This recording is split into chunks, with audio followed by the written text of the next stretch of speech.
ठीक है। सो आज का हमारा जो टॉपिक है वो है measuring instrument based on Wheatstone bridge.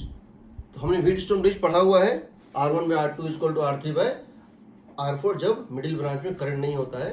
तो कुछ इंस्ट्रूमेंट्स हैं जिसमें हम रेजिस्टेंस निकालते हैं, that is based on Wheatstone bridge. ठीक है। सो इंस्ट्रूमेंट्स, हमारा टॉपिक है instruments based on Wheatstone bridge. Wheatstone bridge. So nothing to say. We have to find resistance. To find resistance, ठीक है। हमको रेजिस्टेंस निकालना है।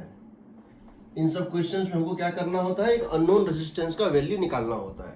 तो कैसे करते हैं, जैसे पहला इंस्ट्रूमेंट जो है उसको बोलते हैं मीटर ब्रिज। जो पहला इंस्ट्रूमेंट है उसको बोलते हैं मीटर ब्रिज, मीटर ब्रिज। और स्लाइड वायर ब्रिज, क्या बोलते हैं, स्लाइड वायर ब्रिज। सेम चीज है, नाम अलग अलग। मीटर ब्रिज इसलिए बोलते हैं कि जनरली इसका जो वायर होता है वो 1 मीटर लंबा होता है।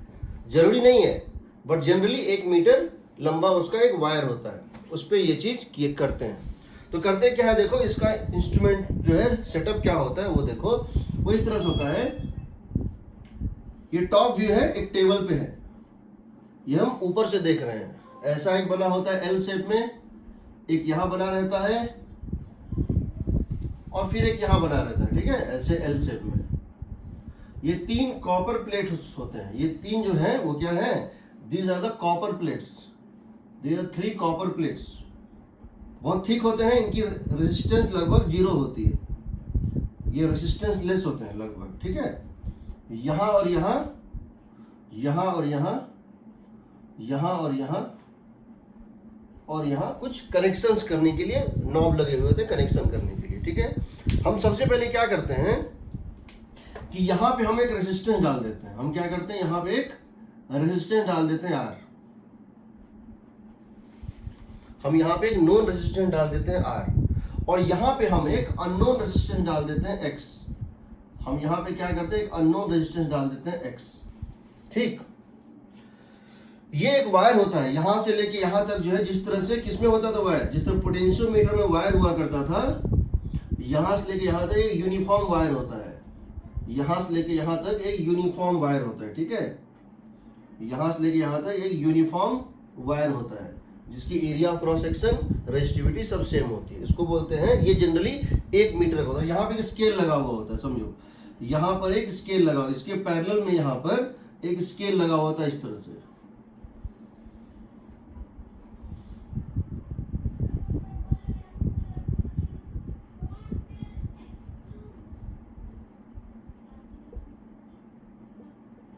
इस तरह से एक वुडन पे रहता है बना हुआ, और यहाँ पे एक स्केल लगा हुआ था इस तरह से। जनरली ये जो है, ये जो स्केल होता है वो 0 से लेकर के, ये कहाँ होता है 0 पे, और ये कहाँ होता है 100 सेंटीमीटर पे होता है जनरली, बट जरूरी नहीं है। अगर क्वेश्चन में कोई और डेटा दिया तो वही लेंथ लेंगे। ठीक है, अब इसका नाम A दे दो, इसका नाम B दे दो। ठीक, अब इसका सर्किट में क्या होता है कि हम क्या करते हैं, यहां से एक कनेक्ट करते हैं गैल्वेनोमीटर। क्या कनेक्ट करते हैं, गैल्वेनोमीटर। और ये जॉकी होता है, इसको इस पे हम जॉकी को इस पे टच करा के मूव कराते हैं, इस जॉकी को टच करा के मूव कराते हैं। ठीक है, तो होता क्या है, हमको एक पॉइंट पे या नल पॉइंट मिलता है। अगर यहाँ बैटरी इस तरह से लगा हो तो हम बैटरी को क्या करते हैं, यहां से यहां लगा देते हैं। हम बैटरी को क्या करते हैं कि यहां से लेकर के और यहां तक हम एक बैटरी लगा देते हैं। ठीक है ना, हम यहां से लेकर यहां तक एक बैटरी लगा देते हैं। ठीक है, तो इससे क्या होता है, ये एक व्हीटस्टोन ब्रिज बन गया। देखो ये व्हीटस्टोन ब्रिज बन गया। ये अगर नल पॉइंट है, समझिए अगर नल पॉइंट है, नल पॉइंट है। ठीक है, ये अगर नल पॉइंट है, यानी इसमें करंट 0 है, इसमें डिफ्लेक्शन 0 है। इसमें करंट अगर 0 है, इस गैल्वेनोमीटर में डिफ्लेक्शन 0 है। तो अगर यहां से हम लेंथ रीड कर सकते हैं, हम यहां से लेंथ रीड कर सकते हैं। मान लो ये लेंथ है L1 और ये लेंथ जो है वो है L2, जो कि हो जाएगा 100 सेंटीमीटर माइनस दिस। यहाँ L1 और यहाँ L2।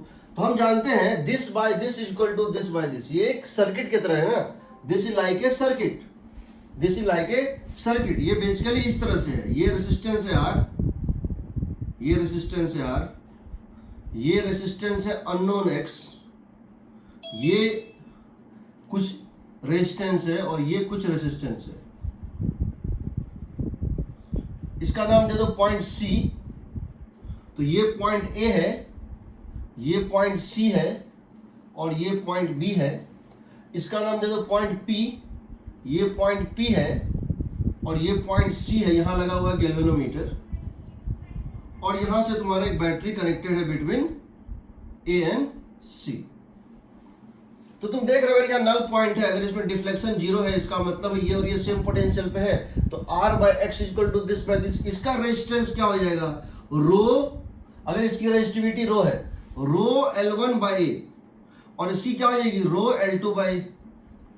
इसकी रेजिस्टेंस और इसकी रेजिस्टेंस में एक चीज कॉमन है, क्या है, रेजिस्टिविटी और area of cross section common है। तो तुम क्या पाओगे, तुम पाओगे R by X, R by unknown resistance. This is unknown. This is unknown resistance. And this is the known resistance. This is known resistance. ये precisely known होता है, बता रहा हूं क्या होता है। तो R by X must be equal to R1 by R2 means L1 by L2। तुमको ये रेशियो पता है, ये लेंथ पता है, ये लेंथ पता है, तो तुम्हारा X निकल जाएगा। X कितना हो जाएगा, R times of L2 by L1। ये तुम्हारा अननोन रेजिस्टेंस निकल जाएगा, ये तुम्हारा अननोन रेजिस्टेंस निकल जाएगा। ठीक है, कोई डाउट यहां तक में?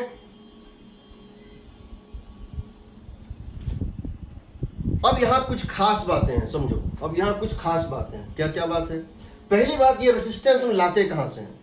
पहली बात, हम ये रेजिस्टेंस हम लाते कहां से हैं? ये जो R दिख रहा है नोन वैल्यू, ये हम कहां से लाते हैं? इसके एक इंस्ट्रूमेंट होता है, उसको हम बोलते हैं रेजिस्टेंस बॉक्स। क्या बोलते हैं? Resistance box. जब भी हमको किसी क्वेश्चन में, किसी लैब के एक्सपेरिमेंट में अगर एक प्रिसाइसली एक पर्टिकुलर रेजिस्टेंस चाहिए होता है, तो हम एक इंस्ट्रूमेंट यूज करते हैं, उसको बोलते हैं रेजिस्टेंस बॉक्स। वो क्या होता है समझो। अगर तुमने लैब किया होगा स्कूल में या बाद में करोगे तो देखोगे, एक इंस्ट्रूमेंट होता है, उसको बोलते हैं रेजिस्टेंस बॉक्स। जब भी हमको एक नॉन रेजिस्टेंस चाहिए, हम इंस्ट्रूमेंट जो यूज करते हैं उसको बोलते हैं रेजिस्टेंस बॉक्स। उसमें क्या है, होता क्या है, ये बॉक्स कुछ ऐसा होता है देखने में, ये बॉक्स कुछ ऐसा होता है देखने में।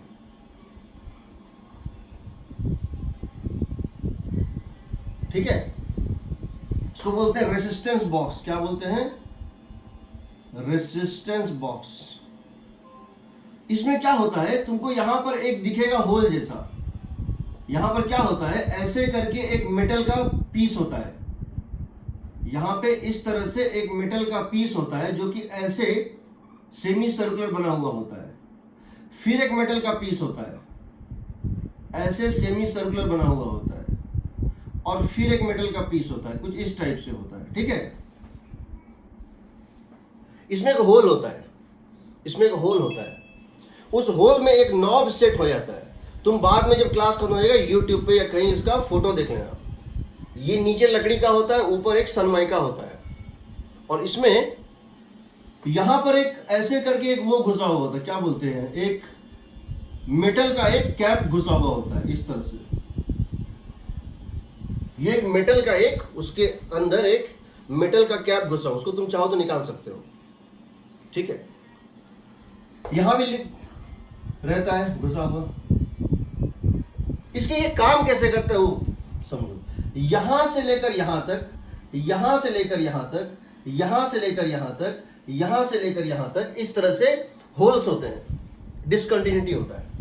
इसके अंदर रेजिस्टेंस होता है, यहां पे क्या होता है, इसके अंदर रेजिस्टेंस होता है, इसके अंदर रेजिस्टेंस होता है, इसके अंदर रेजिस्टेंस होता है, बाहर नहीं होता है। यहां लिखा है मान लो 10 ओम, यहां क्या लिखा है 10 ओम, यहां पे बाहर में प्रिंटेड होता है 10 ओम। यहां लिखा है 50 ओम,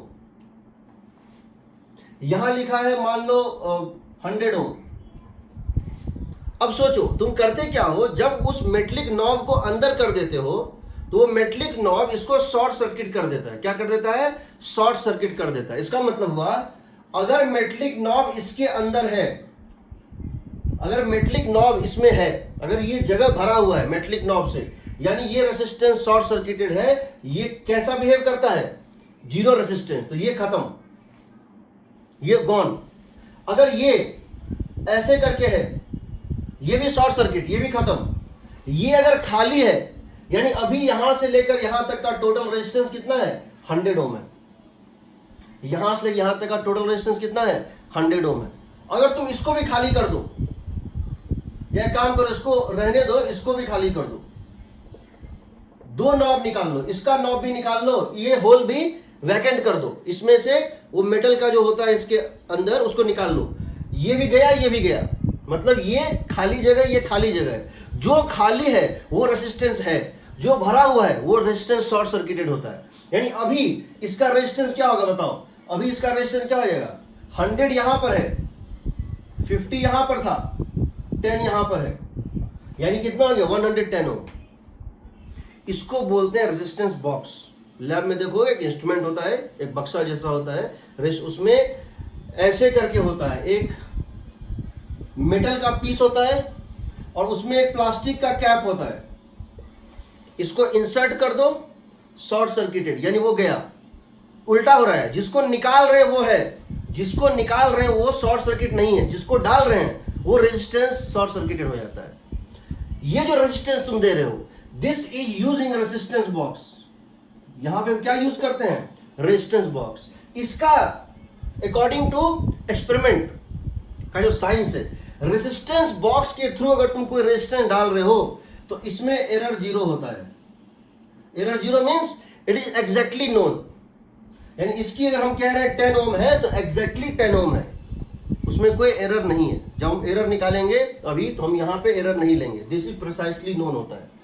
ठीक है, पहली बात रेजिस्टेंस बॉक्स का मतलब समझ लो। एक चीज और बता रहा हूं, एक्चुअली ये रेजिस्टेंस इस तरह नहीं होता है, एक्चुअली ये रेजिस्टेंस इस तरह नहीं होता, क्योंकि छोटा सा वायर में रेजिस्टेंस ज्यादा मिलेगा नहीं, तो बड़ा रेजिस्टेंस चाहिए होता तो बड़ा वायर चाहिए। तो क्या करते हैं, बड़े वायर के लिए यहां एक स्प्रिंग बनाते हैं, इस तरह से एक स्प्रिंग ऐसे बनाते हैं, क्योंकि लेंथ चाहिए ज्यादा। तो जैसे इमर्सन रॉड में क्या होता है, हमको लेंथ ज्यादा चाहिए हीटिंग एलिमेंट के लिए, तो हम उसको क्या करते हैं? घुमा देते हैं। या स्पाइरल जो होता है, जो हमारा स्पाइरल जो CFL बल्ब होता है, उसमें हम उसके लेंथ को घुमा देते हैं ताकि लेंथ ज्यादा मिले, जगह कम ले। ऐसे घुमाने के बाद, ऐसे घुमाने के बाद नीचे आके फिर इसको उल्टा घुमाते हैं। सबसे पहले ऐसे घुमा, नीचे तक गया, अब उल्टा घुमाते हैं। अब क्या करते हैं, यहां के बाद हम इसको उल्टा घुमाते हैं ऐसे। क्यों करते हैं बताऊंगा जब सोलेनॉइड पढ़ाऊंगा। क्या पढ़ाऊंगा? सोलेनॉइड।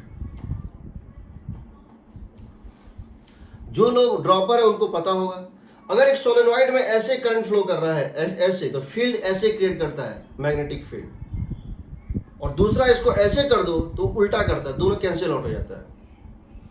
IIT ने पूछा था पिछले साल या उसके पिछले साल, यही क्वेश्चन पूछा था, और ये क्वेश्चन सिर्फ एक बुक में दिया हुआ है, पुर्सेल एंड मोरिन, वहां से कॉपी किया हुआ था।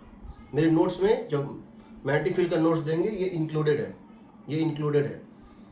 आइडियल सोलेनॉइड कैसे बनाते हैं, सोलेनॉइड कैसे बनाते हैं वो देखेंगे बाद। तो ये इस तरह से होता है, क्यों होता है वो हम सोलेनॉइड में बताएंगे। ठीक, रेजिस्टेंस क्रिएट करना है, ऐसे करोगे तो फील्ड इस तरह क्रिएट करेगा, उल्टा करोगे तो ऐसे क्रिएट, दोनों का फील्ड कट जाता है। जब ऐसे स्पाइरल होता है तो फील्ड ऊपर क्रिएट करेगा, जब करंट ऐसे फ्लो करता है मैग्नेटिक फील्ड ऊपर क्रिएट होता है, फिर जब ऐसे क्रिएट होता है मैग्नेटिक फील्ड नीचे क्रिएट होता है, दोनों का मैग्नेटिक फील्ड कैंसिल आउट हो जाता है, तो उसका सेल्फ इंडक्शन जीरो होता है, वो बैक EMF नहीं देता है। ये इसका फोटो होता है, याद रखना, बताऊंगा बाद में, एक्सप्लेन करूंगा। पहली बात, रेजिस्टेंस बॉक्स समझ लो क्या होता है। रेजिस्टेंस के भीतर होता है, जो यहां तुम नॉब डाल रहे हो वो नॉब नहीं है, वो शॉर्ट सर्किट एलिमेंट है, वो शॉर्ट सर्किट एलिमेंट है। पहली बात। दूसरी बात,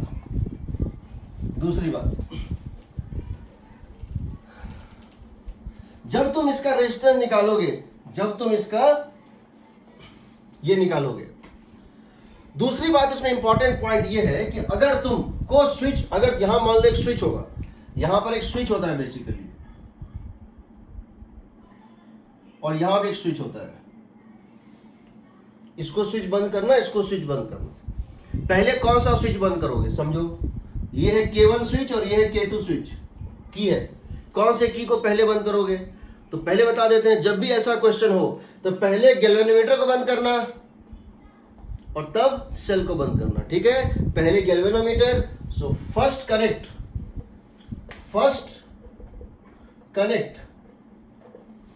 galvanometer, first connect galvanometer, no sorry, first connect battery, first connect battery and then connect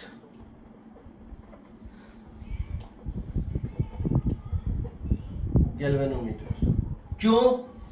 इसका कारण क्या होता है? इसका कारण होता है कि जितना बड़ा लूप बनेगा उतना ज्यादा इंड्यूस्ड बैक ईएमएफ प्रोड्यूस होता है, इसलिए जब तुम इसको बंद कर देते हो तो ये छोटा लूप बनता है, नहीं बंद करते हो तो ये बड़ा लूप बनता है, ठीक है? हम इसको बताएंगे बाद में, इसको याद रखना, to reduce back EMF.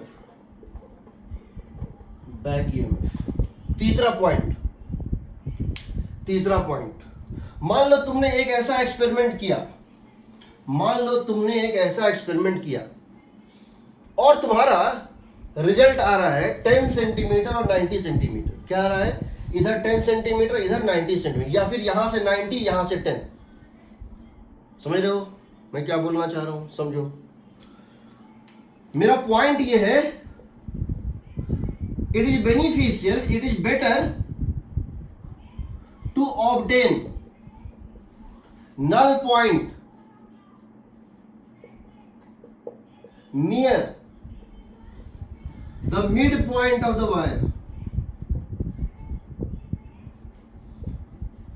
wire AB rather at the ends। ऐसा क्यों भाई? ऐसा क्यों? बेटर है कि आपका नल पॉइंट यहां बीच में आए, यहां या यहां अगर आ रहा है तो वो ज्यादा प्रॉब्लमेटिक है, उसमें एरर के चांसेस ज्यादा होते हैं। क्यों होते हैं? पहले मैं लॉजिकली बता रहा हूं, फिर मैं मैथमेटिकली बता रहा हूं।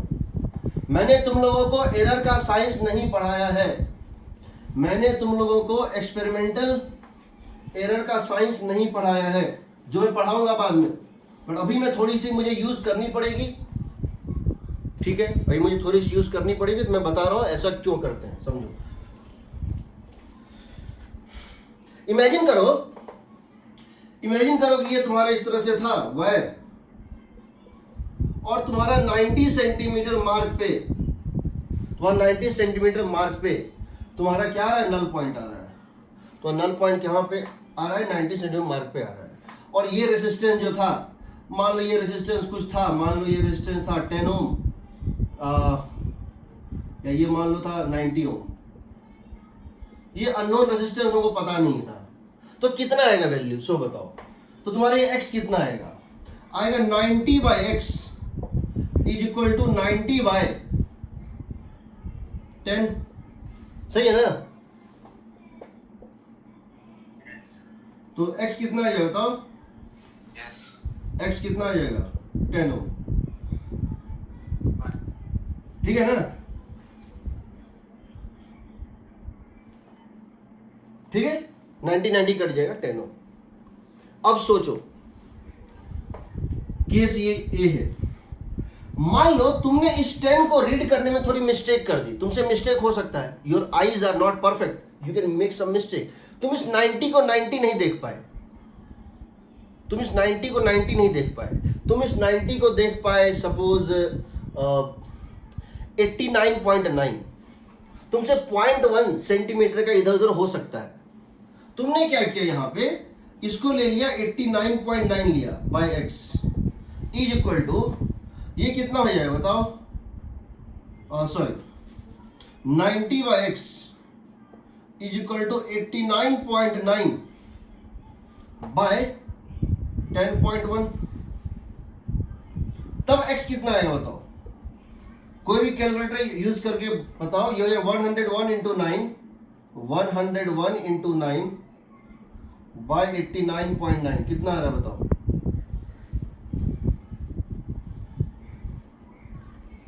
कितना आ रहा है? कैलकुलेटर यूज करो, किसी के पास है? 10.1 10.1 यही ना?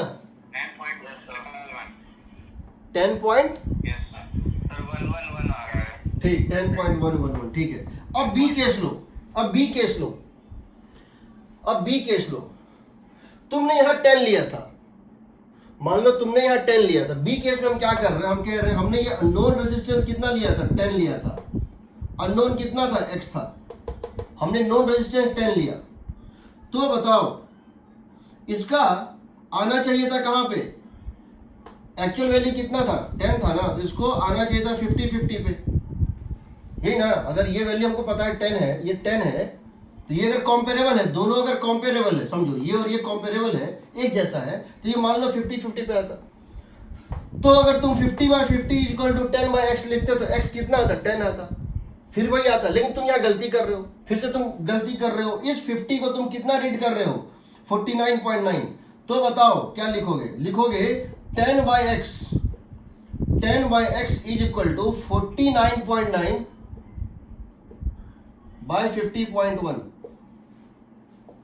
तुम अभी भी तुम्हारा जो तुम देखने में गलती कर रहे हो 0.1 सेंटीमीटर ही है, क्योंकि मिनिमम डिवीजन 0.1 सेंटीमीटर का है। तो तुम वही गलती करो, उससे ज्यादा गलती नहीं होता है, उसको बोलते हैं लीस्ट काउंट। तो तुम सबसे छोटी जो गलती कर रहे हो वो इसका सबसे छोटा डिवीजन होता है, जो कि 0.1 सेंटीमीटर। यहाँ भी तुमने 0.1 किया, यहाँ ही 0.1 का किया, तो यहाँ पे x की वैल्यू क्या आ रही है? सो बताओ 10.04। यहाँ देखो, यहाँ 10 तुमको कितना दिख रहा है? 10.111। यहाँ 10 कितना दिख रहा है? 0.04। यहाँ तुमको कम गलती है, यहाँ ज्यादा गलती है, जबकि तुम्हारी गलती एब्सोल्यूट सेंस में सेम थी। एब्सोल्यूट सेंस में तुम 0.1 का मिस्टेक ही कर रहे हो दोनों में, लेकिन यहाँ पर वो गलती परसेंटेज वाइज 4% है, और यहाँ पर ये 4 ही होगा ना? 0.11/10 इंटू 100 1.1, ये है 1.11%, और ये है 1.11%, और ये है 0.4%। 0.04/10 इंटू 100, 0.04 एरर है, 10 एग्जैक्ट वैल्यू था इंटू 100, कितना आ रहा है? यहाँ 0.4%, यहाँ 1.11%, यहाँ लगभग 3 गुना एरर है। समझ रहे हो? इसीलिए तुम क्या करोगे? तुमको पहले तो कुछ नहीं पता है, इसका तरीका क्या होता है समझो। एक्सपेरिमेंट ये साइंस।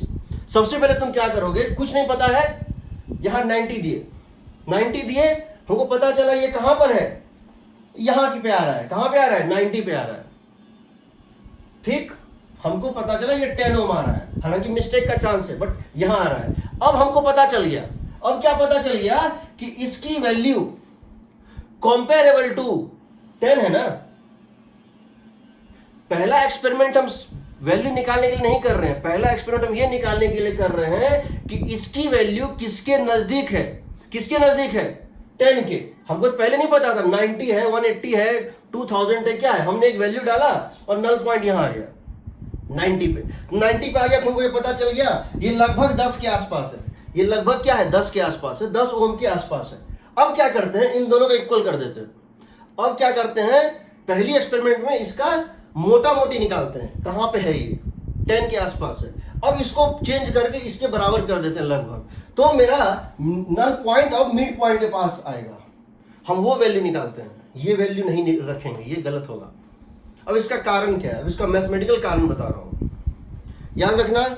90/10 के रेशियो में, 90/10 के रेशियो में अगर न्यूमरेटर और डिनोमिनेटर को सेम अमाउंट से चेंज करोगे, 90/10 के रेशियो में अगर न्यूमरेटर और डिनोमिनेटर को सेम अमाउंट से प्लस या माइनस करोगे, तो जो परसेंटेज चेंज होगा बहुत ज्यादा होगा।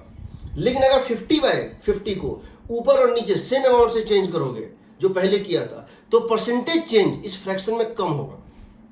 ठीक, इसीलिए एरर हमेशा नल पॉइंट हमेशा मिड पॉइंट पास निकालने की कोशिश करनी चाहिए। पहला अटेम्प्ट में क्या करना चाहिए, उसका अप्रोक्सीमेट वैल्यू पता कर लेना चाहिए और दूसरे में उस अप्रोक्सीमेट के वैल्यू के पास इसको रख के तब नल पॉइंट मिड पॉइंट के आसपास निकलना चाहिए। एक बार में नहीं निकलता है, ठीक है। दूसरी बात, अब इसका मैथमेटिकल कारण क्या है वो देखो, इसका मैथमेटिकल कारण क्या है वो देखो, बता रहा हूं। अब मैं तुमको इसका, ये तो लॉजिकल कारण था, बिकॉज जो आईटी क्वेश्चन पूछेगा हम जानते हैं वो क्या पूछेगा, आई नो, ठीक। सो देखो तुमको अब क्या करना है, तुम जब इसको नल पॉइंट निकाले थे, तुम जब इसका नल पॉइंट निकाले थे यहां पे,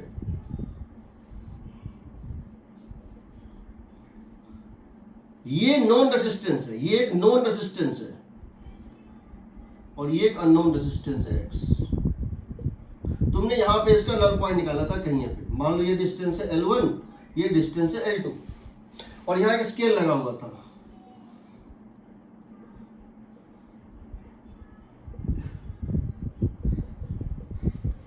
इस स्केल पे जो मिनिमम डिवीजन होता है ना, इस स्केल का जो मिनिमम डिवीजन होता है, जिसका लाइन जो गैप होता है उसको बोलते हैं उसका least count. Minimum division on this scale is called its least count, LC, least count, ठीक है। इसको उसका जैसे मेरी जो है वॉच है, तो वॉच में मैं कह सकता हूं कि मतलब जैसे ये कोई वॉच है तो इस वॉच में मिनिमम डिवीजन हम, किसी में सेकंड होता है, किसी में मिनट होता है, मिनट के बीच में डिवीजन नहीं किया हुआ है, ठीक है। इस टाइप से इंस्ट्रूमेंट्स होते हैं, सब हर इंस्ट्रूमेंट का अपना एक लिस्ट काउंट होता है। यही जो होता है वो डेल्टा एल भी होता है। जब एरर लेंगे ना, this is equal to absolute error. Absolute error किसी इंस्ट्रूमेंट का इसके इक्वल होता है। किसी भी इंस्ट्रूमेंट की बात कर रहा हूं, जब मैं एरर साइंस पढ़ाऊंगा तो उस दिन सब कुछ बताऊंगा, वर्नियर कैलिपर स्क्रू गेज के साथ पूरी साइंस पढ़ाऊंगा, एरर कैसे कैलकुलेट किया करते हैं। यहां देखो, मान लो ये डिस्टेंस L1 और ये L2 है, तुमने क्या लिखा, R by X is equal to L1 by L2। यहां से तुम x निकाल सकते हो, यहां से तुम x क्या निकाल सकते हो, x is equal to L2 by L1 times of R। इससे तुम्हारा x निकल जाएगा, इससे तुम्हारा x निकल जाएगा। You can get the value of x। पहला स्टेप क्या करो, x की वैल्यू निकाल लो, R पता है, L1 L2 पता चल जाएगा। अब क्या करो, एरर निकालने के लिए हम क्या करते हैं, लॉग लेके डिफरेंशिएट करते हैं। अगर तुमने एरर साइंस पढ़ा होगा तो, नहीं तो कहीं पढ़ाऊंगा तो बताऊंगा। dx by x fractional error in calculation of x हो जाएगा dl2 by L1 plus dl1 by L1 plus dr by r। होना तो ये चाहिए, लेकिन r चूंकि प्रिसाइसली नोन है, r चूंकि प्रिसाइसली नोन हम कह रहे हैं, इसीलिए ये हो जाएगा 0, क्योंकि dr 0 है। रेजिस्टेंस की वैल्यू एग्जैक्टली नोन है, उसमें एरर है ही नहीं, 0। तो यहां से आ जाएगा dx by X is equal to dl1 d। अब देखो, जो तुम्हारा एरर L1 निकालने में होगा वो क्या होगा, अगर ये मिलीमीटर में डिवाइडेड है तो मिलीमीटर में होगा। अगर इसका स्मॉलेस्ट डिवीजन मिलीमीटर में है तो एरर इन L1 कितना होगा, मिलीमीटर होगा। एरर इन L2 भी क्या होगा, मिलीमीटर होगा। तो याद रखना dl1 is equal to dl2। जो एरर L1 में होगा वही एरर L2 में होगा, and that is equal to, हम कह सकते हैं delta L, that is equal to smallest division on the scale, and that is equal to least count. तो यहां देखो, ये हो जाएगा डेल्टा L। L1 और L2 सेम स्केल पे मेजर हो रहा है, L1 और L2 सेम स्केल पे मेजर हो रहा है। अगर इसमें प्लस माइनस 1 मिलीमीटर का दिक्कत हो सकता है तो वही यहां भी होगा, क्योंकि 100 में तुम इसको माइनस कर रहे हो। अगर इसमें ज्यादा लोगे तो इसमें उतना ही कम आ जाएगा, इसमें कम आएगा तो इसमें उतना ही ज्यादा हो जाएगा। प्लस या माइनस में फर्क नहीं पड़ता है, एरर के केस में प्लस या माइनस फर्क। ये हो जाएगा delta L by L1 plus delta L by L2। इसको जब लिखोगे तो हो जाएगा dx by x is equal to, समझ लो, delta L common, L1 plus L2 by L1 L2। Agreed? अब L1 प्लस L2 कांस्टेंट है, L1 प्लस L2 फिक्स्ड है। तुम इसमें गलती कर लो, इसमें गलती कर लो, बट दोनों को जोड़ के सेम ही आएगा। तुम इसको 40 लिखोगे तो इसको 60 लिखोगे, इसको 39.9 लिखोगे तो इसको 60.1 लिखोगे। तो तुम्हारा जो है ये जो न्यूमरेटर वो कांस्टेंट है, तो कितना हो जाएगा, delta L smallest division on the scale constant, ये टोटल L, ये टोटल L, ये भी एक कांस्टेंट L1 प्लस L2। नीचे क्या बच गया, L1 into L2, L1 into L2। इसको क्या लिख सकते हो, L1 इंटू 100 माइनस L2। 100 इसको मान लो, इसको 100 सेंटीमीटर डाल देते हैं। ये लेंथ कांस्टेंट है, ये लेंथ कांस्टेंट है, ये लेंथ कांस्टेंट है। बचा ये 100 इंटू L1 माइनस L2। अब ये बताओ, अगर हम इस फ्रैक्शनल एरर को मिनिमम चाहते हैं, हम इस फ्रैक्शनल एरर को मिनिमम चाहते हैं, तो ये डिनोमिनेटर क्या होना चाहिए, मैक्सिमम। अगर हम फ्रैक्शनल, क्या चीज, L1, हाँ L1। अगर हम इसको मिनिमम चाहते हैं, न्यूमरेटर तो कांस्टेंट है, तो डिनोमिनेटर क्या होना चाहिए, मैक्सिमम। और तुमको पता है जब दो चीजों का सम कांस्टेंट हो, उनका प्रोडक्ट मैक्सिमम कब होता है, जब वो equally half and half divide होते हैं। एग्रीड? L1 की वैल्यू 50, L2 की वैल्यू 50। इसलिए हम कह सकते हैं, तुमको इस तरह से क्या कह सकते हैं कि अगर हम ग्राफ प्लॉट करें, किसके किसके बीच में, अगर हम ग्राफ प्लॉट करें बिटवीन फ्रैक्शनल एरर, हम ग्राफ प्लॉट करें between fractional error and length L1, तो ये कुछ ऐसा बनेगा, समझो, ये कुछ इस टाइप से बनेगा। जब L1 is equal to L2 is equal to कितना होगा, 50 सेंटीमीटर। अगर ये टोटल 100 सेंटीमीटर का है, तो उस समय तुम्हारा एरर, फ्रैक्शनल एरर मिनिमम आएगा। इसीलिए किसी भी स्केल में जहां पे तुम स्लाइड वायर मूव करते, इवन पोटेंशियोमीटर में, अगर तुमको लेंथ निकालना है तो बेटर है, बेस्ट है उस सेंटर पे है। ठीक, अगर तुमको हम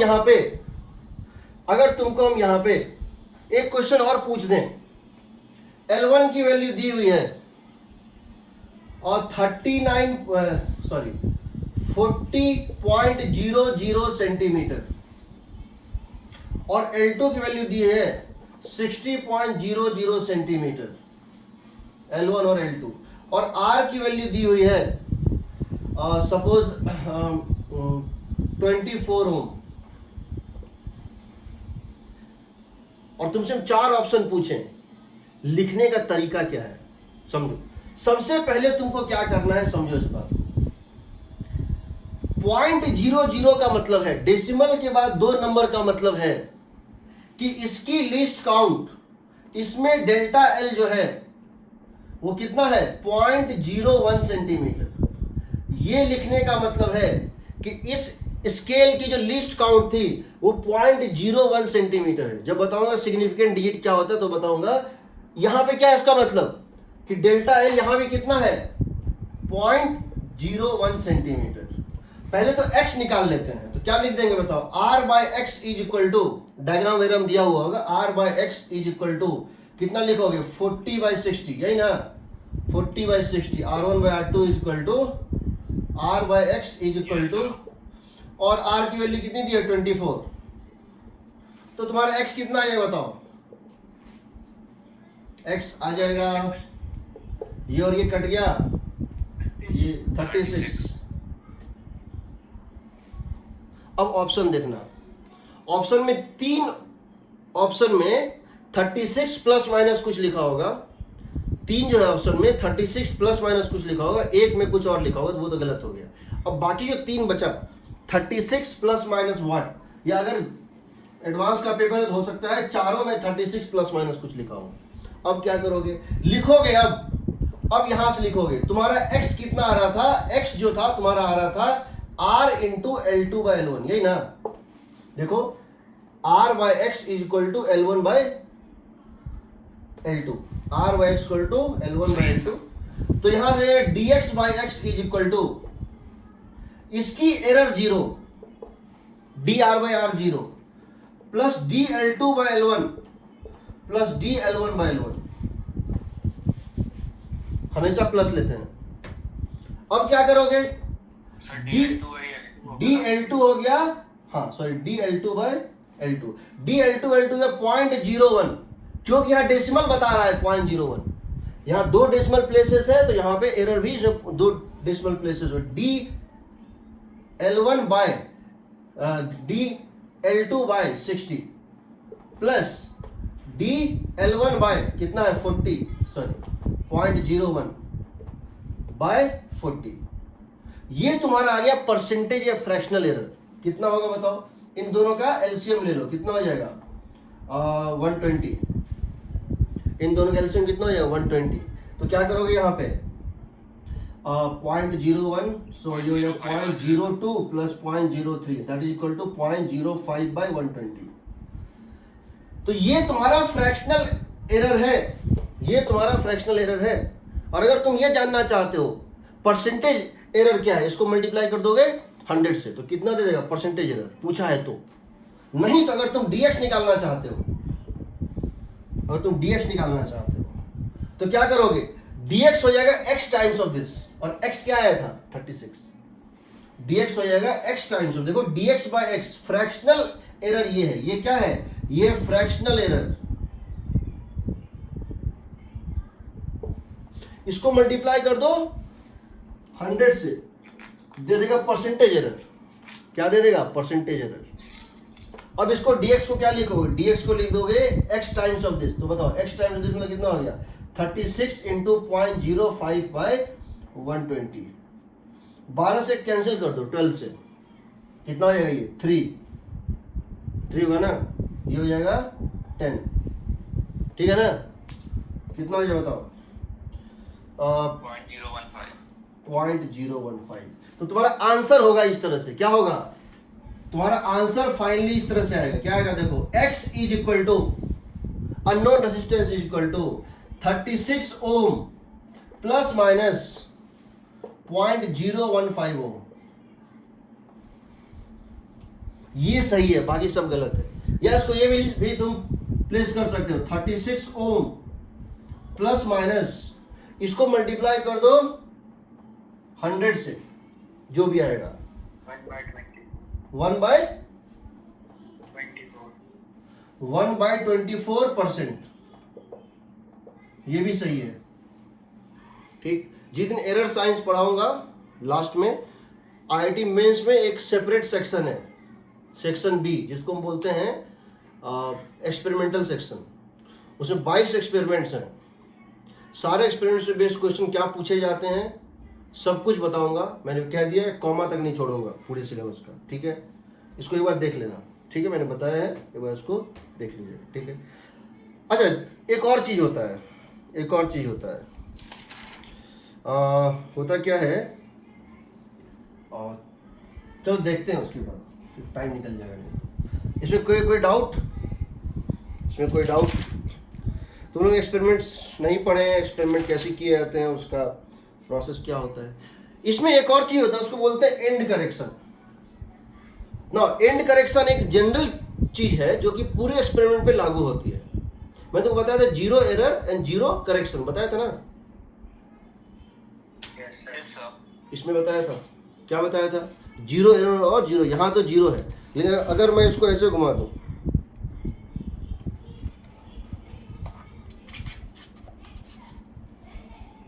देखो बिना किसी वोल्टेज के कुछ वोल्टेज दे रहा है, इसको बोलते हैं 0 एरर। मान लो एक वोल्ट मीटर है, वो बिना वोल्टेज के 1 वोल्ट शो कर रहा है, एक वोल्ट मीटर है जो बिना वोल्टेज के 1 वोल्ट शो कर रहा है। तो जब तुम उसमें कोई वोल्टेज डाल रहे हो वो 3 वोल्ट शो कर रहा है, बिना वोल्टेज के 1 वोल्ट और वोल्टेज के साथ 3 वोल्ट। इसका मतलब है उसका जीरो एरर है 1 वोल्ट और जीरो करेक्शन है -1 वोल्ट। उसका जीरो एरर है 1 वोल्ट, बिना वोल्टेज के जो वो शो कर रहा है वो होता है उसका जीरो एरर, और जो भी रीडिंग आ रहा है उसमें उसको माइनस करेंगे, प्लस नहीं करेंगे, इसे उसको बोलते हैं करेक्शन। जीरो करेक्शन है -1 वोल्ट। तो यहां पर एक क्वेश्चन होता है, समझना,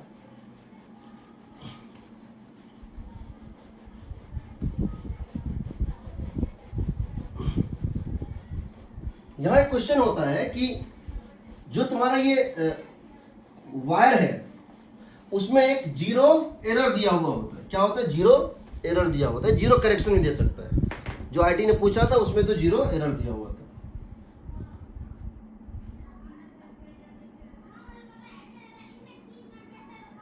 यहां जो स्केल होता है ना, कभी कभी ये स्केल जो है इसका जीरो इससे कोइंसाइड नहीं करता है, कभी कभी इस स्केल का जीरो इससे कोइंसाइड नहीं करता है। तो होता क्या है, स्केल घिसक जाता है।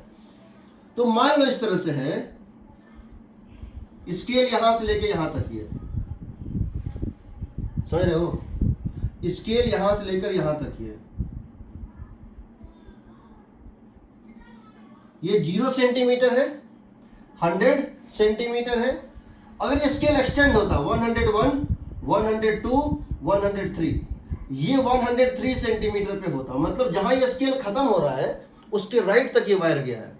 सिमिलरली यहां जो स्केल स्टार्ट हो रहा है इसके लेफ्ट तक ये वायर गया। ये मान लो होता -1 सेंटीमीटर और -2 सेंटीमीटर, ये -2 सेंटीमीटर से कोइंसाइड कर रहा है।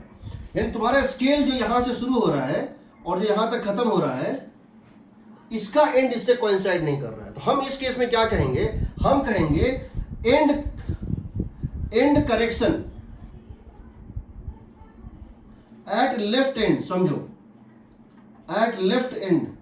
अब मान लो तुम्हारा यहां पर एक ये चला है, मान लेते हैं कितने डिस्टेंस पे, ये मार्क है मान लो 40 सेंटीमीटर। यहां कितना का मार्क है? 40 सेंटीमीटर। तो एक्चुअल लेंथ इस एंड से कितना है सो बताओ। अगर ये 40 सेंटीमीटर शो कर रहा है 0 से लेके 40, तो यहां से कितना है?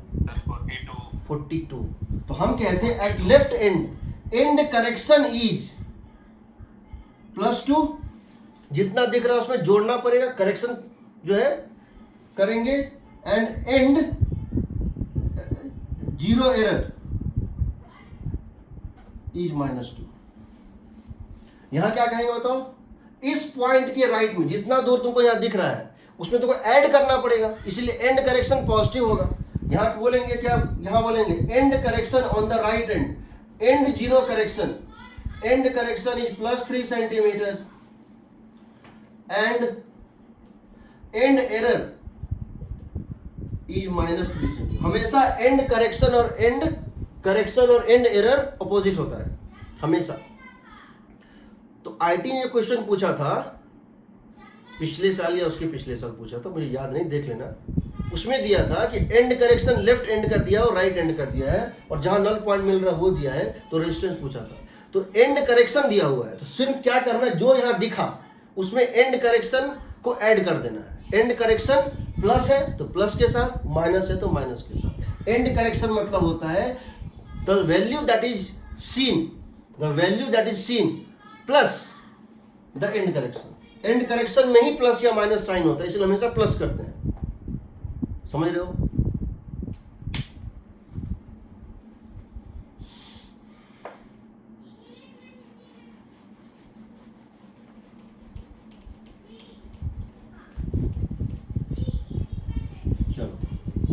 दूसरा इंस्ट्रूमेंट को तो पोस्ट ऑफिस बॉक्स, उसको क्या बोलते हैं? Post office box. ना पोस्ट ऑफिस बॉक्स उसको क्यों बोलते हैं? उसको इसलिए बोलते हैं पोस्ट ऑफिस बॉक्स क्योंकि बहुत पुराने टाइम में वो पोस्ट ऑफिस में यूज किया जाता था। टेलीग्राम जो होता है ना, टेलीग्राफिक जो वायर होता था टेलीग्राम भेजने के लिए, उसको एडजस्ट करने के लिए या उसको करने के लिए, उसको बोलते हैं पोस्ट ऑफिस बॉक्स। उसका और कोई रिलेशन उससे नहीं है, वो पोस्ट ऑफिस बॉक्स से रिलेटेड है, ठीक है। उसका मतलब होता है तो पोस्ट ऑफिस बॉक्स। देखो क्या होता है, what is post office box?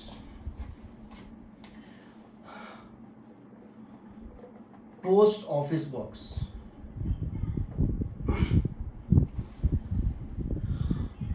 ये जो इंस्ट्रूमेंट होता है ये पहले पोस्ट ऑफिस में यूज होता था। ऐसा नहीं कि पोस्ट ऑफिस में मतलब और कोई नाम नहीं, उसके ऊपर पॉपुलर है वो इस तरह से। इसमें क्या, ये भी एक व्हीटस्टोन ब्रिज पे बेस्ड होता है। इसमें ऐसे करके होता है, देखो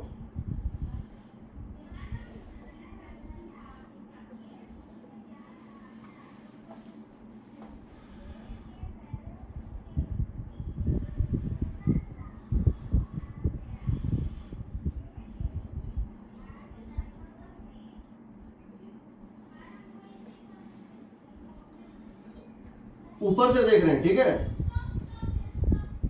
ऊपर से देख रहे हैं, ये एक बक्से के ऊपर सेट होता है। जब लैब में जब भी जाने का मौका मिलेगा स्कूल में, तो पोस्ट वाइज बॉक्स लेके देख लेना, या फिर अभी यूट्यूब वगैरह पे कहीं देख लेना। मैं इसको बना नहीं सकता हूँ, मेरे पास अभी नहीं है, ठीक है। इसमें एक आर्म यहाँ से यहाँ होता है, यहाँ से यहाँ, एक यहाँ से यहाँ, एक यहाँ से यहाँ, एक ये पूरा, और एक चौथा क्रिएट करेंगे। तो इसमें होता है क्या, इस तरह से होता है, देखो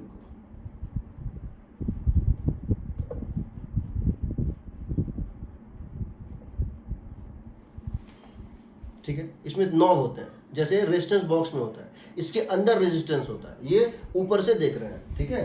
उसी तरह से यहाँ पे होता है,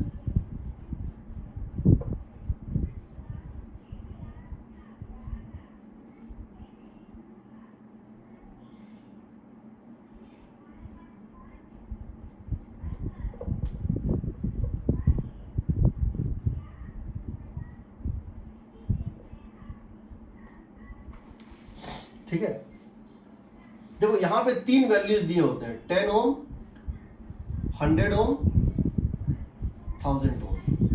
यहाँ पे 10 ओम, 100 ओम, 1000 ओम, 10, 100, 1000। और इसमें बहुत सारे वैल्यूज होते हैं, इसमें बहुत सारे वैल्यूज होते हैं।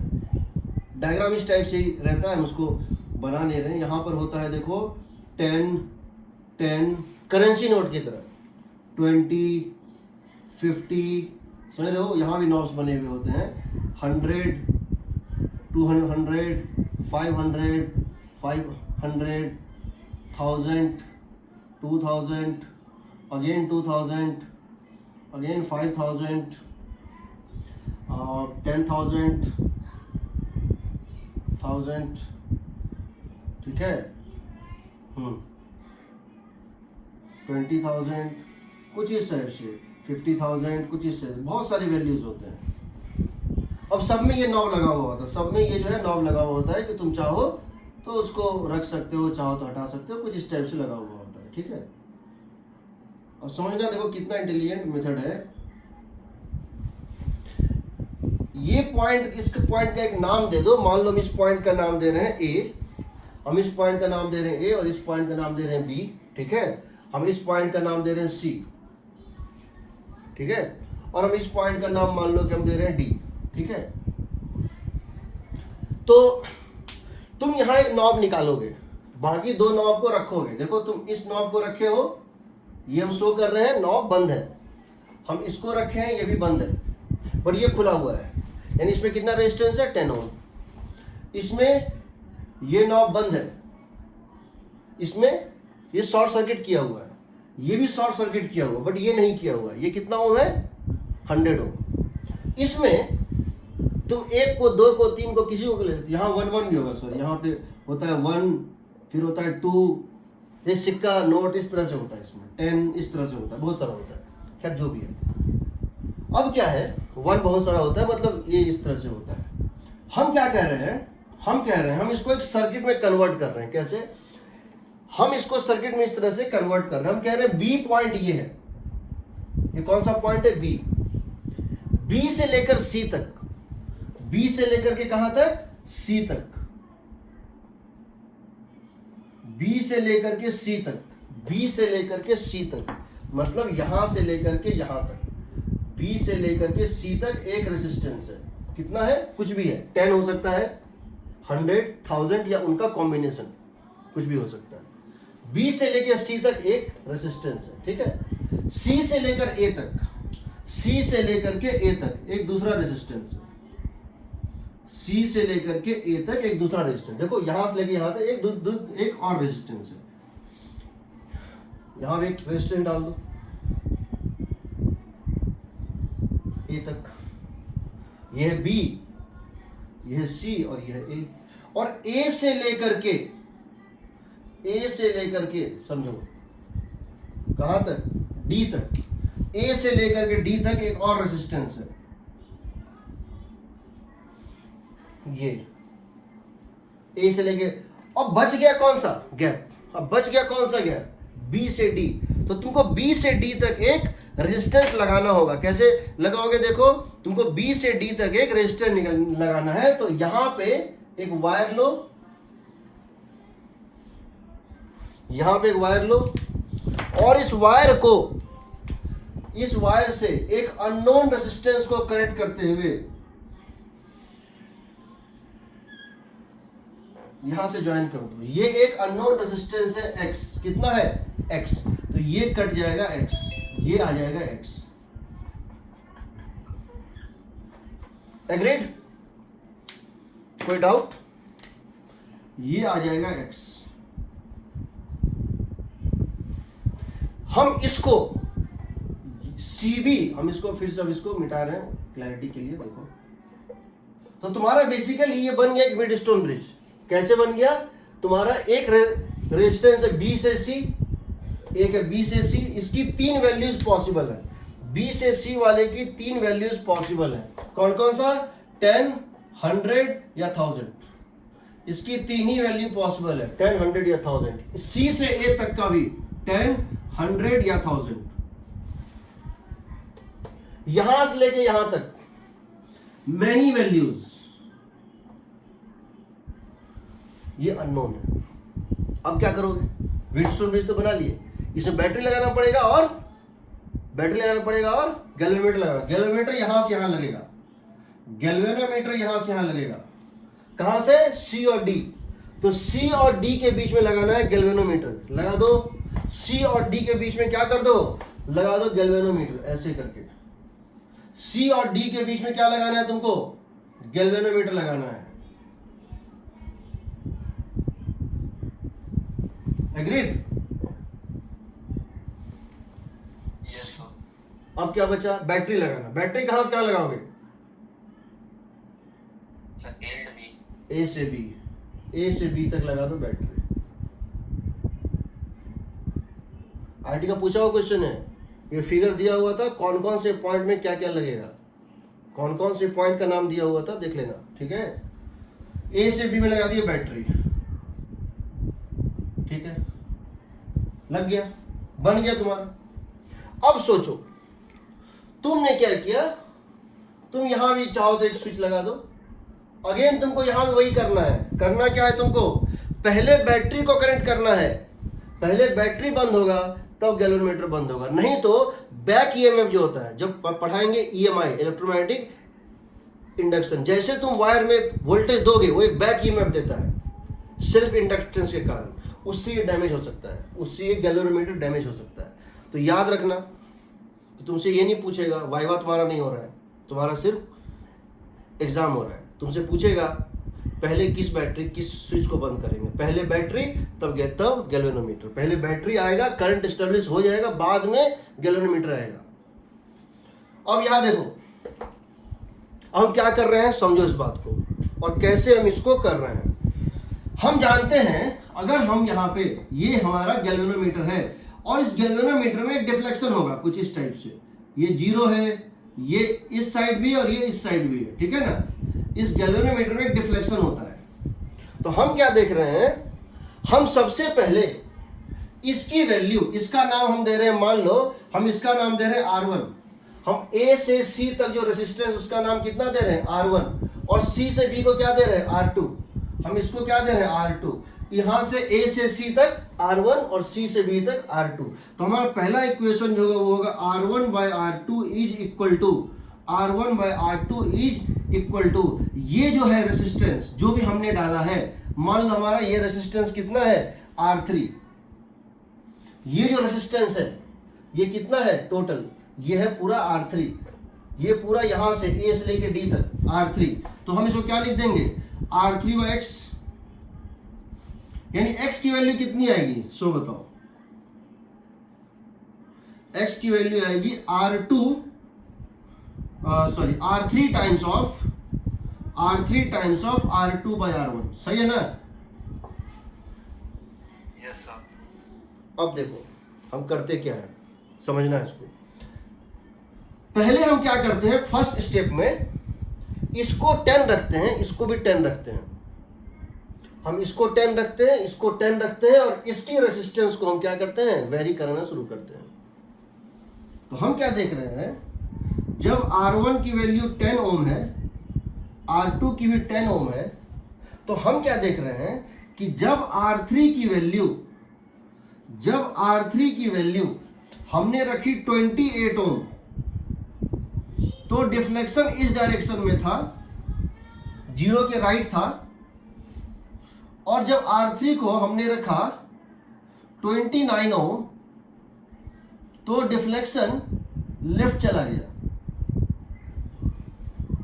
समझ रहे हो? हम इसको 1-1 करके वेरी कर रहे हैं, एक एक करके बढ़ा रहे हैं। पहले 1 डाले, पहले 28 पे गए, मान लो 28 के पहले एक एक बढ़ा रहे हैं। 28 के पहले ये कुछ था और 29 में इसकी डायरेक्शन बदल गई। 28 के पहले ये ऐसे था और 29 होते ये ऐसे हो गया, 0 तो नहीं पहुंचा। 28 के पहले उसके लेफ्ट में था और 28 में उसके राइट हो गया, यानी कि वैल्यू 28 और 29 के बीच में लाई करेगा। मतलब सॉरी, यहाँ क्या हो जाएगा, यहाँ एक बार रखो कितना, ये तो रेशियो कितना आ गया 10, दिस बाय दिस कितना आ गया 1, दिस बाय दिस कितना हो गया, फिक्स हो गया। ये बाय ये फिक्स हो गया, ये 10 फिक्स है। इसको चेंज कर रहे हैं और इसमें हम डिफ्लेक्शन देख रहे हैं। तो हम क्या देख रहे हैं, इसमें हम डिफ्लेक्शन देख रहे हैं, ठीक है ना? ये 0 है, ये इसके राइट साइड, ये इसके लेफ्ट साइड। तो डिफ्लेक्शन की डायरेक्शन बदल जाती है जब ये 28 से 29 हो रहा है। तो अगर हम यहाँ 28 डालें, यहाँ कितना डालें 28, 10/10, तो कितना हो गया 28, और यहाँ डालें 29, 10/10, तो कितना हो गया 29। इसका मतलब है x की वैल्यू लाई कर रही है between, that means x lies between 28 and 29। कोई डाउट? क्योंकि 28 और 29 में ये अपना ये चेंज कर रहा था। कोई डाउट? ठीक। सर इसी वैल्यू पर 0 डिफ्लेक्शन रहता है। क्या चीज, क्या हुआ? हेलो, इसी वैल्यू पर सर 0 डिफ्लेक्शन हो तो होता ही नहीं। किसी वैल्यू पे 0? सर इन दोनों के बीच में ही होगा ना? हाँ, इन दोनों के बीच में होगा। 28 और 29 के बीच में, ये तो समझ में आ गया। इस स्टेप से ये समझ में आ गया कि 28 और 29 के बीच में है। तो 28 पे अगर एंटी क्लॉकवाइज था तो 29 पे क्लॉकवाइज हो रहा है, या वाइस वर्सा है, तो 28 29 के बीच में होगा। एग्रीड? अब क्या करो, R1 को कर दो। अब नेक्स्ट स्टेप में क्या करो, जब तुमको पता चल गया 20 और 29 के बीच में है, एक बार जब तुमको पता चल गया कि 20 और 29 के बीच में है, अगले स्टेप में क्या करो समझो। अगले स्टेप में क्या करो देखो। अब क्या करो सेकंड स्टेप में, अब क्या करो सेकंड स्टेप पे आओ। ठीक, अब सेकंड स्टेप में क्या करो, R1 को कर दो 100 और R2 को कर दो 10। तो तुम्हारा, अब अगर तुम नल पॉइंट निकालोगे इसको वेरी करके, तो तुम्हारा इक्वेशन क्या आएगा बताओ। R1/R2 मीन्स 100/10, यही ना। पहले जो रेशियो कितना था, अभी भी तुम्हारा क्या होगा, अभी तुम्हारा x की वैल्यू क्या होगी बताओ, R3 × R2/R1। बट यहां R2/R1 अब कितना है बताओ, R2 कितना है 10, R1 कितना 100, ये कितना हो जाएगा R3/10 होगा। Yes sir. अब देखो, अब क्या करो, R3 को फिर चेंज करना शुरू करो। बट इस बार R3 को स्टार्ट कहां से करोगे, 280 से, 280 से, और 290 तक जाओगे। अब तुम क्या देख रहे हो, कि जब R3 का वैल्यू कितना था, जब R3 का वैल्यू, अब तुम क्या देख रहे हो, R3 का वैल्यू जब 284 था, जब R3 वैल्यू 284 था, तब ये डिफ्लेक्शन इस डायरेक्शन में था। और जब R3 का वैल्यू 285 हो गया तो डिफ्लेक्शन इधर हो गया। इसका मतलब क्या है? अब डालो यहाँ R3 तो तुमको पता है ना, जब 284 था तो ये वैल्यू क्या निकलेगा 284.28.4 और जब यहाँ पे R3 प्लेस करो 285 तो कितना निकलेगा 28.5। यानी अब तुमको ये पता चल गया, पहले पता क्या चला था कि 28 और 29 के बीच में है, अब पता क्या चल गया, अब पता चल गया x लाइज बिटवीन 28.4 एंड 28.5। एक डेसिमल और तुम बढ़ गए। एग्रीड? Yes sir. अब तीसरा स्टेप, इसीलिए तीसरा आर्म इतना बड़ा होता है क्योंकि उसमें वैल्यूज बहुत चाहिए होते हैं।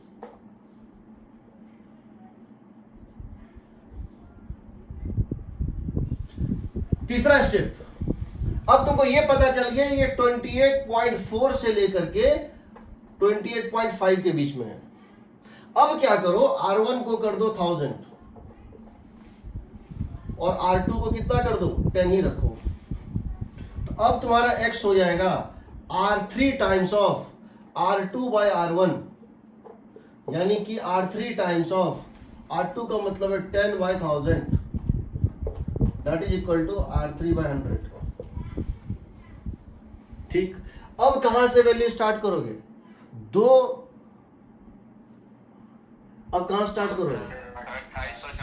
2840, बिल्कुल। Now move from 2840 to 2850। इसके लिए क्या करोगे तुम?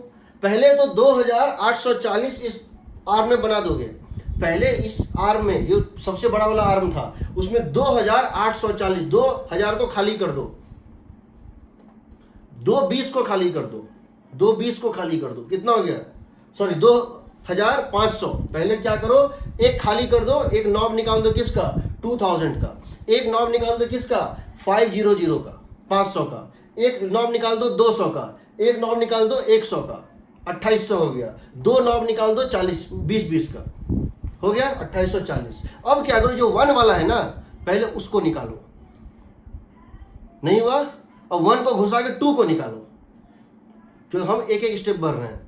हम पहले 1 निकाले तो इसमें एक जुड़ गया, 2840 तो खुला है, एक जैसे हमने 1 को निकाला वो उस सीरीज में जुड़ गया, 2841 हो गया, नहीं आया।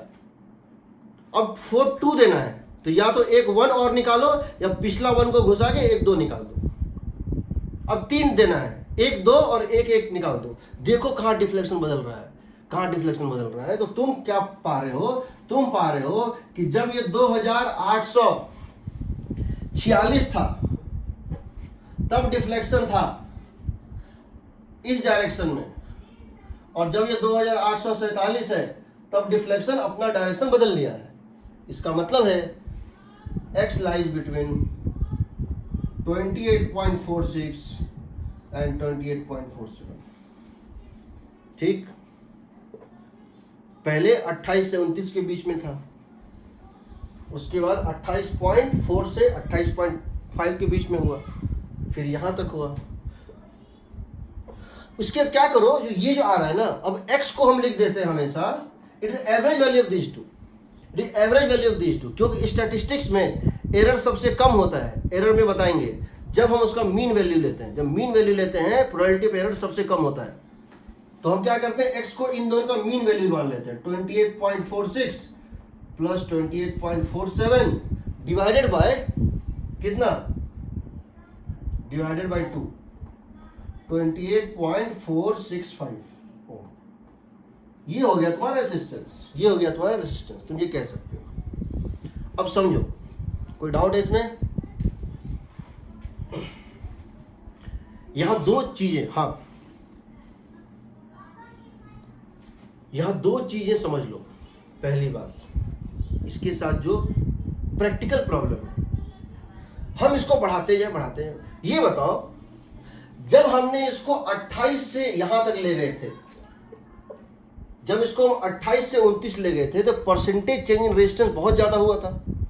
जब 28 से 29 ले गए थे तो परसेंटेज चेंज रेजिस्टेंस बहुत ज्यादा हुआ था, इसने बहुत करंट फ्लो किया होगा। यानी अगर ये इधर था तो इधर चला गया होगा। समझो यहां से यहां का चेंज बहुत बड़ा चेंज है, यहां से यहां का चेंज छोटा चेंज है, यहां से यहां का चेंज बहुत छोटा चेंज है।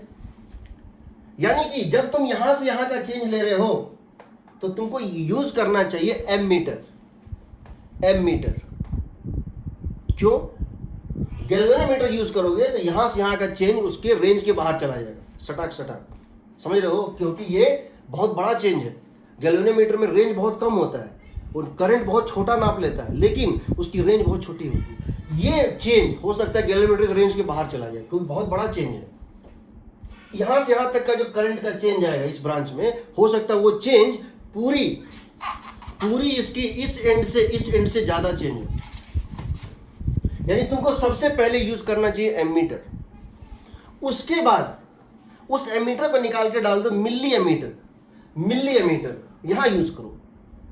उसके बाद क्या यूज करोगे? माइक्रो एमीटर यानी गैल्वेनोमीटर। समझ रहे हो? सेम इंस्ट्रूमेंट को कैरी करने का प्रॉब्लम क्या है? मान लो यहां पे हमने सेम इंस्ट्रूमेंट रखा, इसने यहां से यहां के चेंज में बताया कि 4 डिवीजन घूम गया। यहां से यहां के चेंज में इसने बताया 4 डिवीजन घूम गया।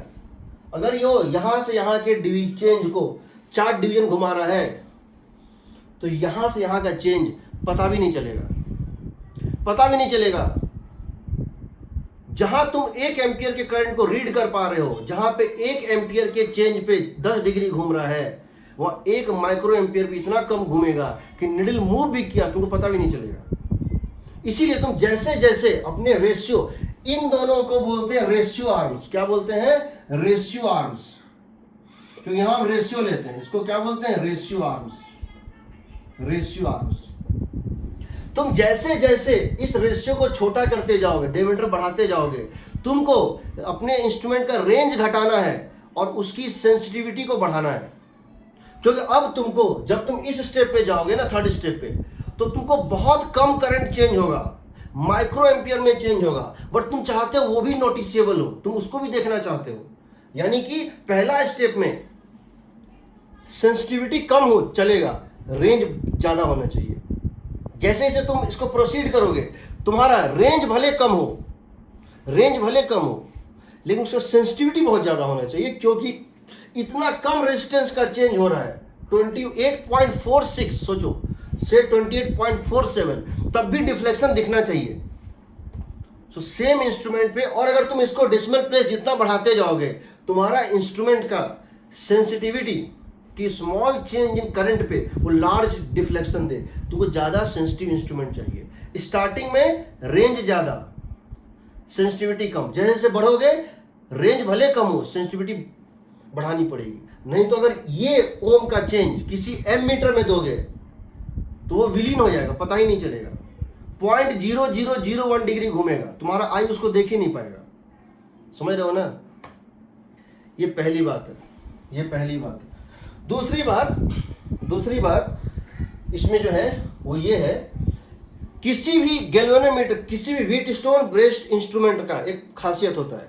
किसी भी व्हीटस्टोन बेस्ड इंस्ट्रूमेंट की एक खासियत जो तुमको पहले बताए थे व्हीटस्टोन ब्रिज के केस में, अगर तुम गैल्वेनोमीटर और बैटरी को इंटरचेंज कर दो, अगर तुम गैल्वेनोमीटर की जगह बैटरी डाल दो, मतलब बैटरी को कहाँ से कहाँ डाल दो, C से D, और गैल्वेनोमीटर को कहाँ से कहाँ डाल दो, यहाँ से यहाँ, तो भी कोई फर्क नहीं पड़ता है। तो भी मतलब इसका बैलेंस कंडीशन मेंटेन रहता है। बताए थे? Yes sir. बताए थे, ठीक है। ये होता है, ठीक है। अब देखो, इसमें तुमको क्या करना है, इसकी सेंसिटिविटी का ये करना है, ठीक है। रेशियो आर्म्स इस तरह से होता है। तुमसे अगर पूछा जाएगा कि किस केस में एरर कम है, तुम जैसे जैसे देखो, यहां से यहां में तुम्हारा एरर ज्यादा है, यहां से यहां में कम है, यहां से यहां में और कम है। तुम जितने डेसिमल प्लेसेस तक करेक्ट हो रहे हो, तुम्हारा एरर उतना घटता जा रहा है, तुम्हारा एरर। अच्छा, एक चीज और, मान लो हम ये जानते हैं ये 28-29 के बीच में है, बट कैसे निकालेंगे? पहले 1 डालेंगे इसको, फिर 2 डालेंगे, फिर 3 डालेंगे। कितना देर करते रहेंगे? ऐसा नहीं करेंगे। पहले 10 डालेंगे। क्या डाले? 10। इसका वैल्यू क्या डाले? 10। तो देखिए डिफ्लेक्शन इतना था। जब 10 दिए, इसका वैल्यू कितना दिए? हमको कैसे पता चलेगा 28 से 29 के बीच में है? डिक्शनरी में वर्ड कैसे खोजते हैं? थोड़ी एक लाइन से पढ़ते हैं। तो हम क्या करेंगे, इसमें पहले R3 को देंगे 10, कुछ भी दे देंगे, कोई वैल्यू 10 दे दिए, और देखा डिफ्लेक्शन जो है इस तरह से था, ऐसे करके था। अब क्या किए, R3 को दिए 20, अभी भी डिफ्लेक्शन उसी डायरेक्शन में है, लेकिन पहले से कम है। इसका मतलब इन दोनों के बीच में वैल्यू नहीं लाई कर रहा है, इसका मतलब इन दोनों के बीच में वैल्यू नहीं लाई कर रहा है, क्योंकि इन दोनों के बीच में डायरेक्शन जो है अपोजिट नहीं हुआ। अब क्या करेंगे, R3 को दे देंगे 40, तो देखा कैसे ये ऐसे हो गया, यानी 20 से 40 के बीच में लाई कर रहा है, 20 से 40 के बीच में लाई कर रहा है। अब बाकी को भूल जाओ, 20 to 40 देखो। हो सकता है ये 120 होता, तो क्या करते, पहले 100 डालो, पहले 200 डालो, पहले देखो दूर दूर का, पहले दूर दूर में देखो, उल्टा हो रहा है तो ठीक है, अब उसके बीच में ही रहो। अब इधर आओ, इधर आओ, सेम हो रहा है तो नहीं, सेम हो रहा है तो नहीं, ये नहीं होगा। पहले इसको और इसको लो, दो को लो, तुमको 2-3 हिट एंड ट्रायल करना पड़ेगा, तुम पहुंच जाओगे वहां पे। तुम 2-3 हिट एंड ट्रायल करोगे, वहां पहुंच जाओगे। इसको लिए सेम डायरेक्शन में, तो इसके बीच में नहीं है, इसको इसके ऊपर का कोई वैल्यू नहीं लेना है। 40 लिए, 60 लिए, सेम डायरेक्शन में है, इसके और उसके बीच में भी नहीं होगा, इन दोनों उल्टा इसके बीच में होगा। अब क्या कर, इन दोनों के बीच में होगा तो क्या करेंगे, एक बार इसको 15 कम करो, इसको 5 कम करो, वो धीरे धीरे क्लोज करते करते पहुंच जाओगे। वो धीरे धीरे क्लोज कर, 4-5 अटेम्प्ट लगेगा ये समझने में कि किसके आसपास वैल्यू है, तभी आएगा। ठीक है, ठीक है। अब देखो, एक मेथड होता है गैल्वेनोमीटर, जो तुम्हारा होता है, हम तुमको बताएं गैल्वेनोमीटर का जो रेजिस्टेंस होता है G होता है, कैपिटल G। तो उसमें 2 चीज़ें डिफाइन होती है, इसमें 2 चीज़ें, एक होता है हाफ डिफ्लेक्शन मेथड, एक होता है फिगर ऑफ मेरिट। ये क्या होता है ये समझ लो, ठीक है, ये नोट्स में है सब कुछ, एक बार देख लेना। ठीक,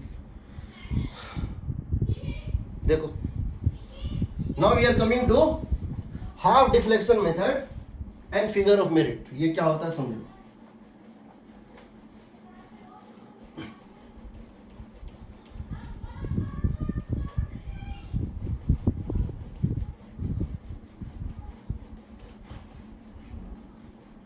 वैसे ये जो भी चीज़ तुमको हम करा रहे हैं अभी, voltmeter, ammeter, potentiometer, ये जो भी ये दोबारा पढ़ाएंगे जिस दिन एक्सपेरिमेंटल साइंस पढ़ाएंगे।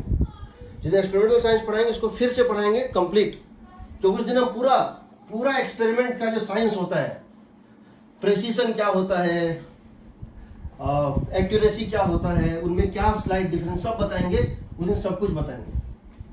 क्योंकि एक भी टॉपिक, एक भी फॉर्मूला, एक भी छोटा से छोटा चीज जो कहीं है, कहीं सिलेबस में है, वो कारण बन सकता है तुम्हारे टॉप रैंक का। उसको छोड़ना कारण बन सकता है उस टॉप रैंक को लूज करने का। एक कॉमा भी नहीं छोड़ना है सिलेबस का, क्योंकि क्वेश्चन अगर आ गया, फॉर्मूला बेस्ड है, पढ़ा हुआ है तो बन जाएगा, नहीं पढ़ा है तो नहीं बनेगा। ठीक है, देखो, इसको बोलते हैं हाफ डिफ्लेक्शन मेथड। क्या बोलते हैं इसको, half deflection method to find resistance of a galvanometer coil.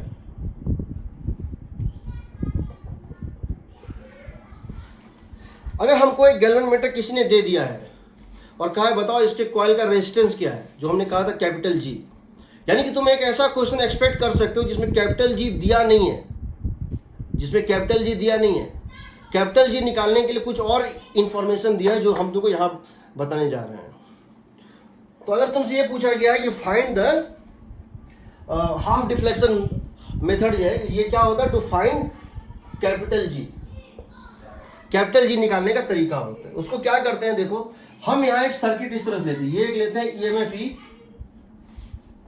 ये सर्किट इस तरह से, ये होता है EMF E, ये होता है एक, इसको बोलते हैं हाई रेसिस्टेंस बॉक्स। क्या बोलते हैं, हाई रेसिस्टेंस बॉक्स, वही जो रेसिस्टेंस बॉक्स तुमको बताया था, इसको बोलते हैं हाई रेसिस्टेंस बॉक्स। HRB का मतलब है हाई रेसिस्टेंस बॉक्स। यहां हम एक R रेसिस्टेंस इंट्रोड्यूस करते हैं, हम यहां पे R रेसिस्टेंस इंट्रोड्यूस करते हैं। रेजिस्टेंस बॉक्स का मतलब वही है, नॉब निकाला तो वो रेजिस्टेंस है, नॉब घुसाया वो शॉर्ट सर्किट हो गया, वो रेजिस्टेंस नहीं रहा। ठीक है, हम क्या कर रहे हैं, यहाँ एक ले रहे हैं गैल्वेनोमीटर, जिसकी गैल्वेनोमीटर रेजिस्टेंस हमारे पास अननोन है, जिसकी गैल्वेनोमीटर हमारे पास अननोन है। और हम यहाँ पे एक और ले रहे हैं, क्या ले रहे हैं, उसको बोलते हैं लो रेजिस्टेंस बॉक्स।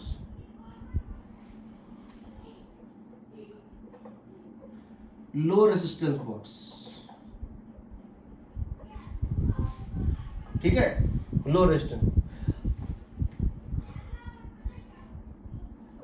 यहां एक की है, अभी की को ओपन रखे हुए हैं। सबसे पहले क्या कर रहे हैं, पहला स्टेप क्या करते हैं, की इज ओपन, फाइंड, इसको वेरी करो so that you get the maximum deflection.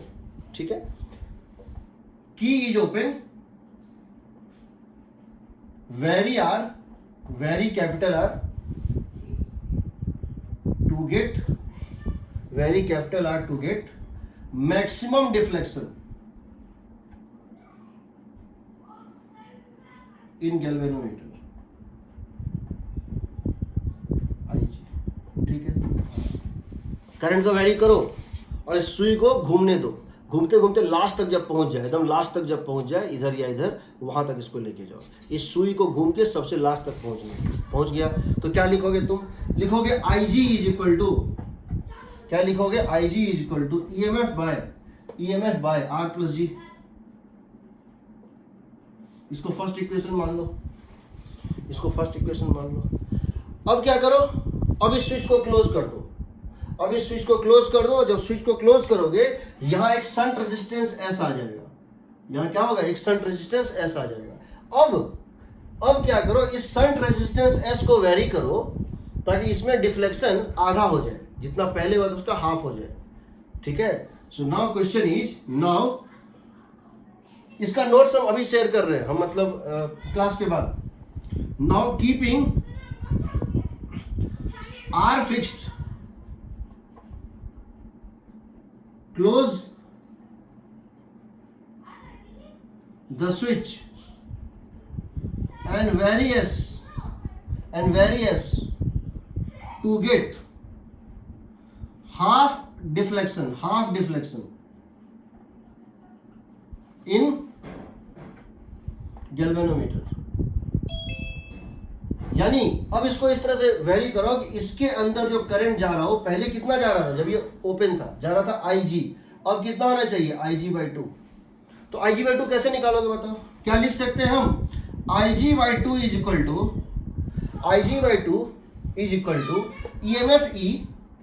EMF E divided by R plus the parallel combination of these two, G into S by G plus S।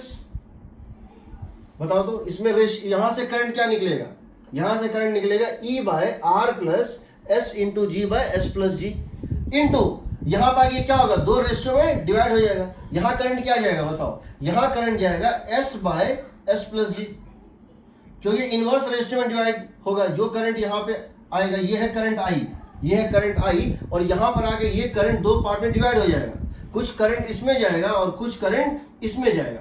तो जो current इसमें जाएगा, इसमें वो क्या होता है, इनवर्स रेशियो में, इसमें जो जाएगा वो इसके ऊपर डिपेंड करेगा। इसको तुम अगर लिखो, that would come out to be E into S by R into G plus S plus GS। E into S by S plus G cut जाएगा। हाँ, अब क्या करो, IG को यहां से उठा के यहां डाल दो, ये हो गया इक्वेशन 2, ये हो गया इक्वेशन 2। इक्वेशन 1 से IG को उठा के यहां डाल दो, इक्वेशन 1 से IG को उठा के यहां डाल दो, solve equation 1 and 2, solve 1 and 2 and you would get G is equal to R into S by R minus S। You would get R into S by R minus S। ठीक, तुम्हारे exam में G नहीं दिया होगा, हम guarantee बता रहे हैं। अगला पेपर जब भी एडवांस का होगा, तो जब गैल्वेनोमीटर को एमीटर में या वोल्ट मीटर में हम कन्वर्ट करने का क्वेश्चन पूछे थे स्टार्टिंग में, गैल्वेनोमीटर कॉइल का रेजिस्टेंस ये है, तो गैल्वेनोमीटर कॉइल का रेजिस्टेंस नहीं दिया होगा, R और S का वैल्यू दिया होगा। R into S by R minus S, ये होता है resistance of the galvanometer coil. तो तुमको ये याद रखना है, R दिया है कैपिटल R ज्यादा रेजिस्टेंस है और S जो है स्मॉल रेजिस्टेंस है। तो इस फॉर्मूले को याद रखना, पहली बात। दूसरी बात, इसमें एक डिफिनेशन होता है, उसको हम बोलते हैं फिगर ऑफ मेरिट। क्या बोलते हैं? Figure of merit of a galvanometer coil, of a galvanometer, figure of merit of a galvanometer. Figure of merit का मतलब होता है, फिगर ऑफ मेरिट का मतलब है कि the current required for unit deflection, the current required for unit deflection, ठीक है। इसको बोलते हैं के। के होता है current required for, current required पर डिफ्लेक्शन, पर डिवीजन, करंट रिक्वायर्ड पर डिवीजन, नॉट पर एंगल, समझो, नॉट पर एंगल, पर डिवीजन। जो इसका स्केल तुमको दिख रहा है, देखो इस पे कितने डिवीजन है, राइट और लेफ्ट। इसमें जो है 30 डिवीजन राइट है, 30 डिवीजन लेफ्ट है, यानी इसमें कितना डिवीजन है, 30 डिवीजन है। हम इसी करंट को चाहते तो 20 डिवीजन में डिवाइड कर सकते थे, हम इसी करंट को चाहते तो 15 डिवीजन में डिवाइड कर सकते थे, हम इसी करंट को चाहते तो 10 में ये कर सकते थे डिवाइड, तो एंगल थोड़ा बड़ा बड़ा होता। और ये 30 डिवीजन है तो एंगल थोड़ा छोटा छोटा है, और 10 में करते, 20 में करते, 30 में करते तो एंगल थोड़ा बड़ा बड़ा होता। जितना ज़्यादा इसमें डिवीजन होगा उतना, अगर हम डिवीजन बढ़ा दें, सेम चीज़ में अगर हम डिवीजन बढ़ा दें तो क्या होगा, के की वैल्यू क्या होगी, पर डिवीजन का साइज घट जाएगा। ये होता है किसमें, ये होता है ampere per division, ampere per division, ठीक। तो इसका वैल्यू क्या होता है समझो, this is equal to IG। IG means क्या हो गया, जो मैक्सिमम करंट ये मेजर कर सकता है, divided by number of divisions on the circular scale, circular scale, number of divisions on the circular. इसका मतलब क्या हुआ, इसका मतलब ये हुआ कि मेरे पास अगर ये एक गैल्वेनोमीटर है,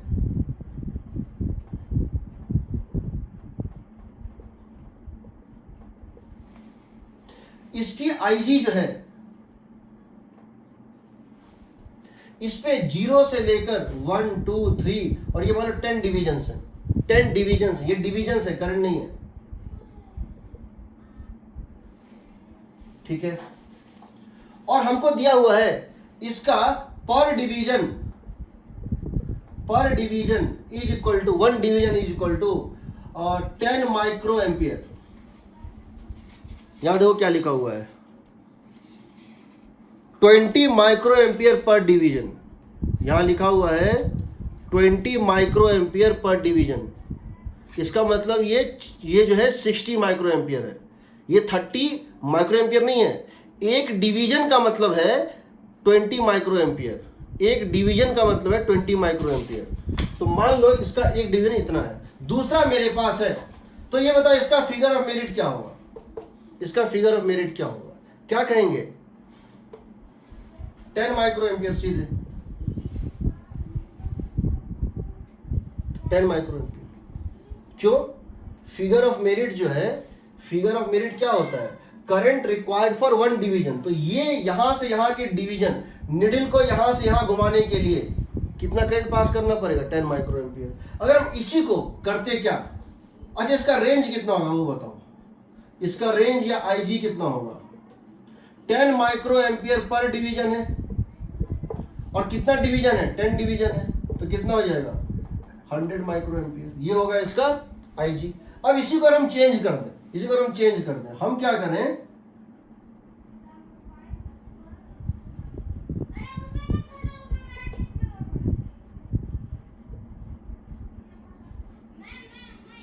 ये कर दें 5 है, ये 0 से लेके कहां तक है 5, इसमें 5 डिविजन्स है, इसमें 5 डिविजन्स है, ठीक है। और हमने दिया है कि इसकी रेंज, हमने इसकी रेंज दे दी है, सपोज इसकी रेंज हमने दे दी है 100 माइक्रो एम्पियर। तो इसका ये क्या होगा, क्या बोलते हैं, फिगर ऑफ मेरिट क्या होगा बताओ, फिगर ऑफ मेरिट क्या होगा बताओ, रेंज डिवाइडेड बाय, ये 100 माइक्रो एम्पियर, यहां जब पहुंचेगा तो 100 माइक्रो एम्पियर दिखाएगा ये, 100 माइक्रो, रेंज डिवाइडेड बाय 5 कितना हो जाएगा 20 माइक्रो एम्पियर। इन दोनों का रेशियो पूछ सकता है, मतलब ये समझो रेंज जो है, रेंज समझो इसको क्या बोलेंगे हम, range divided by number of divisions. तो जब हम किसी गैल्वेनोमीटर को एमीटर में कन्वर्ट करेंगे तो उसका, जब किसी गैल्वेनोमीटर को हम एमीटर में कन्वर्ट करेंगे तो उसका ये बताओ कि उसका फिगर ऑफ मेरिट बढ़ेगा या घटेगा?